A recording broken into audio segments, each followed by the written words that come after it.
जो होता है ना सब अच्छे के लिए होता है। देखिए आप में से कुछ लोग ये सोच रहे होंगे कि हाँ जो होता है अच्छे के लिए होता है, वहीं कुछ लोग ये भी सोच रहे होंगे ना कि नहीं ऐसा नहीं है।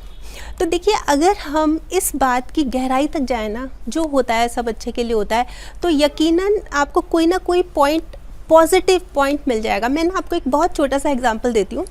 एक ना केकड़ा होता है, वो समुंदर के किनारे जा रहा होता है और ना वो बार बार पीछे मुड़ मुड़ के देख रहा होता है। फुटप्रिंट्स, उसके पाँव के निशान, कदमों के निशान बन रहे होते हैं। वो देख के बड़ा इतरा रहा होता है, कितना खूबसूरत लग रहा है, रेत के ऊपर मेरे पैर के निशान, कितना अच्छा लग रहा है, कितना अच्छा लग रहा है। और वो ना खुशी खुशी अपना सीटी बजाता हुआ चलता जा रहा था।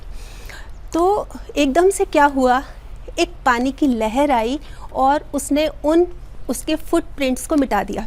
उसको बहुत गुस्सा आया, उस केकड़े को इतना गुस्सा आया, उसने बहुत बहुत बुरा कहा उसको, लहर को, तुम समझती क्या अपने आप को, तुम अपने आप को बहुत ज़्यादा समझती हो, तुम में बहुत अक्कड़ है, इतने सुंदर मैंने निशान बनाए थे, तुमने मिटा दिए।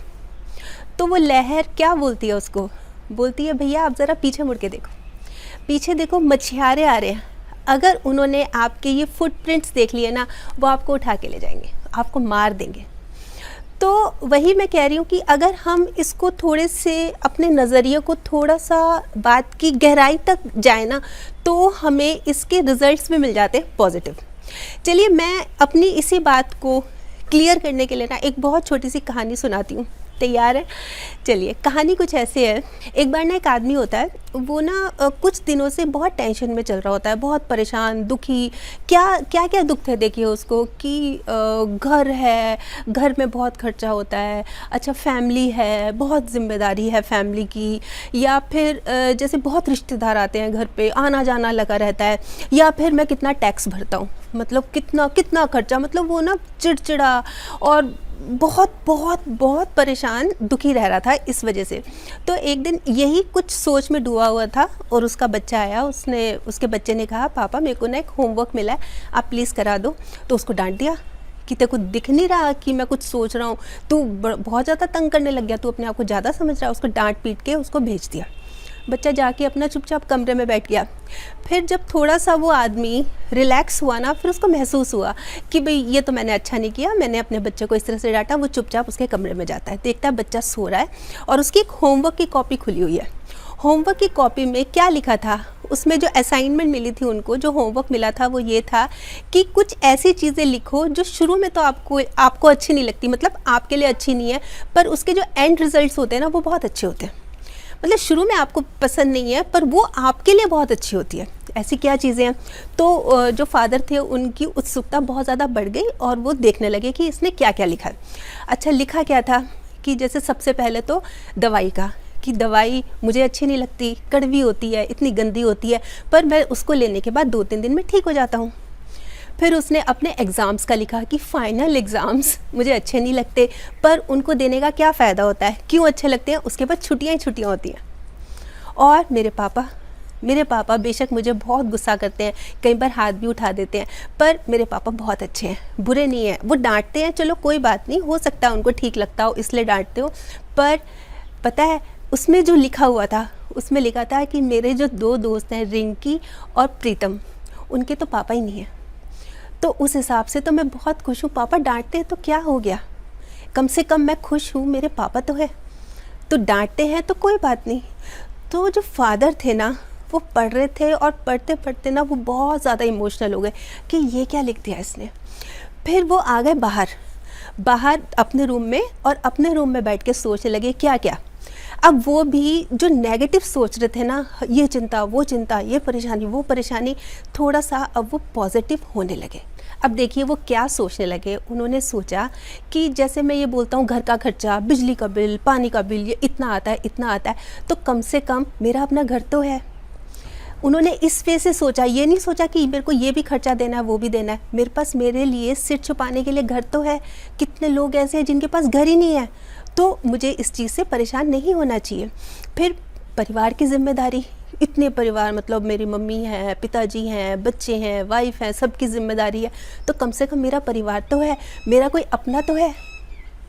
वो इस वजह से सोचने लगे। फिर बात आई रिश्तेदार, उनका आना जाना लगा रहता है, तो कम से कम मेरे जो सोशल नेटवर्क तो है मेरा, कम से कम समाज में दुख सुख में लोग मेरे घर तो आते हैं। कोई दुख होता है तो मैं उनके घर जाता हूँ, वो मेरे घर आते हैं। सुख होता है तो हम एक दूसरे से मिलते तो हैं, इसमें कौन सी बड़ी बात है, ये तो अच्छी बात है। और जब बात आई कि टैक्स की, तो टैक्स देने में क्या फ़र्क पड़ता है। टैक्स इस बात का सबूत है कि मैं कमाता हूँ, मैं कम से कम बेरोज़गार तो नहीं हूँ। समाज में कितने लोग बेरोज़गार हैं, कम से कम मैं कमा तो रहा हूँ। तो ये सोचते सोचते देखिए उनकी थिंकिंग चेंज हो गई। तो मैं स्टार्टिंग में जो बोल रही थी ना कि हम जो सोचते हैं ना कि ये जो हो रहा है ये हमारे लिए अच्छा नहीं हो रहा है, तो ठीक नहीं हो रहा, कहीं ना कहीं अगर हम अपना नज़रिया चेंज करके सोचें, उसको पॉजिटिव बना के सोचें ना, तो हम सही हो सकते हैं। मतलब वो चीज़ें हमारे लिए सही हो सकती हैं। अब जैसे मैं आज के संदर्भ की बात करूं, कोरोना वायरस है। अब ये सोच लीजिए कि उसको लेके क्या अच्छा हुआ। हमारे मन में ये आ ही जाता है ना कि ये जो चीज़ चल रही है, इतनी बीमारी, इतने लोग मर रहे हैं, क्या अच्छा हुआ। तो देखिए वो चीज़ अलग है कि ये चीज़ हो रही है। हाँ, दुख की बात है, बहुत दुख की बात है। पूरे समाज पर, पूरे देश पर, पूरे संसार में एक विपत्ति आई हुई है, कोई शक नहीं है। पर अगर हम अपने देश की बात करें तो इसमें क्या फ़र्क पड़ा। देखिए सबसे पहले तो परिवार एक हो गए। मतलब जहाँ पेरेंट्स को, बच्चों को, बड़े बुज़ुर्गों को एक दूसरे के लिए समय नहीं होता था, अब समय मिलने लगा। मतलब टाइम मिल गया ना, स्टे होम की बात हो गई तो समय मिल गया। आप इस बात की अहमियत को समझिए कि कितनी बड़ी बात है ये। परिवार को समय दे रहे हैं हम एक दूसरे को, बहुत बड़ी बात है। फिर पॉल्यूशन, एयर पॉल्यूशन देख लीजिए, नॉइज़ पॉल्यूशन देख लीजिए, कहीं दिख रहा है आपको। सब एकदम चारों तरफ बिल्कुल नीट एंड क्लीन माहौल हो गया। अच्छा, एकता का कोई मतलब अभी थोड़े दिन पहले तक तो हम सुन ही रहे थे ना, ये लड़ाई झगड़ा, इससे लड़ाई झगड़ा, ये वो ये। पूरा इंडिया एक है, एकजुट होकर आगे आ रहे हैं, काम कर रहे हैं। कोई छोटी बात है। तो अगर हम इस वे से सोचें कि हाँ देखो समाज में ये भी बदलाव आए हैं, तो हम अपने आप को थोड़ा सा नॉर्मल कर सकते हैं, नहीं तो टेंशन में बैठ जाएंगे। तो देखिए अगर हम इसको पॉजिटिवली लेंगे ना इस बात को, फिर तो है ठीक बात। पर अगर हम नेगेटिव लेंगे कि ये क्या हो गया, ये क्यों हो गया, ये किस लिए हो गया, फिर इसका कोई हल नहीं है। फिर तो हम समझ लीजिए कि नेगेटिव भी हो रहे हैं और हम टेंशन में भी जाए जा रहे हैं, जो कि किसी भी हालत में सही नहीं है। और मेरे विचार से ना थोड़ा सा मजबूत रहना चाहिए, हौसला रखना चाहिए, हिम्मत बना के रखनी चाहिए कि चलो कोई बात नहीं, प्रॉब्लम आई है तो हम इसका सामना करेंगे। देखिए अगर हम जीत जाते हैं, एक ही बारी में अगर कोई जीत गया तो वो सिकंदर नहीं बनता, और अगर कोई हार गया, एक बारी में उसने प्रयास किया, हार गया, तो वो फ़कीर नहीं हो जाता। तो मन में ये विचार रखना चाहिए कि चलो जो हुआ ठीक हुआ। मतलब कुछ फैसले भगवान के ऊपर भी छोड़ देने चाहिए, अपनी तरफ से हमें कर्म करते रहने चाहिए और कुछ फैसले भगवान के ऊपर छोड़ देने चाहिए। वैसे आप बताइए, आप क्या सोचते हैं इसी बारे में कि हाँ जो होता है अच्छे के लिए होता है या नहीं, ऐसा कुछ नहीं है, या आप भी कोई एग्जांपल देना चाहें तो ज़रूर बताइएगा। और हाँ, अगर आपने मेरा ये YouTube वाला चैनल सब्सक्राइब कर लिया तो आपका बहुत बहुत धन्यवाद, और नहीं किया तो प्लीज़ कर लीजिएगा। और सब्सक्राइब करने के साथ साथ ना इसमें जो एक बेल का बटन है ये भी दबा दीजिएगा, ताकि जब भी जैसे ही मैं कोई वीडियो अपलोड करती हूँ ना आपके पास नोटिफिकेशन या मैसेज आ जाए। और अगर आपको ये वीडियो अच्छी लगी, आपको लग रहा है कि हाँ किसी और के काम भी आ सकती है, तो प्लीज़ आप इसको शेयर भी ज़रूर कर लीजिएगा। ठीक, बाय।